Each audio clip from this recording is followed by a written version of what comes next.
Today's story, The Littlest Christmas Star, written by Brandy Dougherty, illustrated by Sonia Reshik.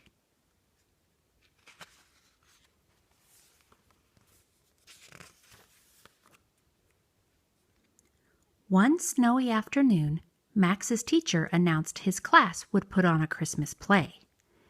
Everyone was excited, especially Max. Max couldn't wait to have a part. Even though he was the littlest student in his class, Max hoped he could be the star of the show. "I will announce your roles tomorrow morning," the teacher said.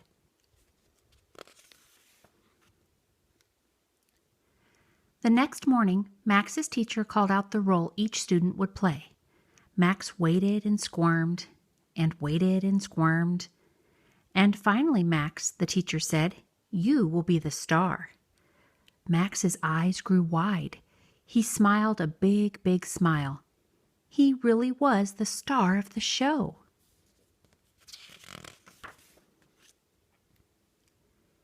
"You will be the star of Bethlehem. Your line will be, 'Follow me.'" Max sank down in his chair. "I only have one line?" he asked. "Yes, Max, but it's a very important line," said his teacher.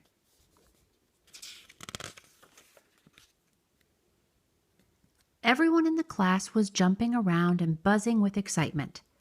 "I have 10 lines," said Sophie.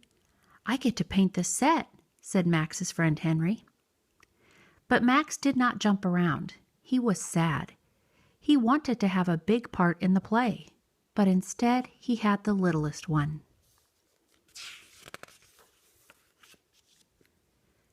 The next week at school, the class prepared for the show. There were costumes to make, and lines to learn, and songs to practice. Max didn't know what to do. He had his one line memorized already.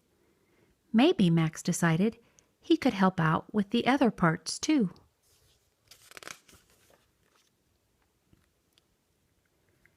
Max began to practice the part of Mary. He worked on making his voice as big and loud as he could. "Hey, that's my part," said Sophie.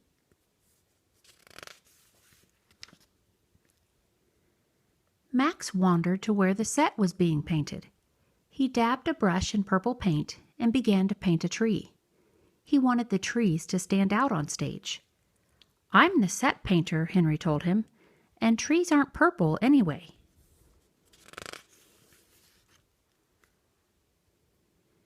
Max walked into the hall where the chorus was practicing their songs. He sang at the top of his lungs, even though he didn't know the words. Ava pointed at Max. "You're not in the chorus." "Max, you're supposed to be practicing your part," his teacher interrupted. "But I know it already," Max replied. "I bet a little more practice wouldn't hurt," she said. "We need you to be the best Christmas star you can be." Finally, the night of the Christmas play arrived. Max's family sat smiling in the audience, ready to see his performance. Max was not smiling. "No one will even notice me," he told his teacher. "Of course they will, Max," his teacher said. "You'll see." Max waited for his turn. Then everything was quiet. It was time. Max stepped forward. Music started in the background. He walked onto the stage. A bright light shone down right on him and no one else. Max saw that everyone was watching him. He stood extra tall on his tiptoes. He took a deep breath. "Follow me," he said in his biggest voice. The audience clapped and cheered.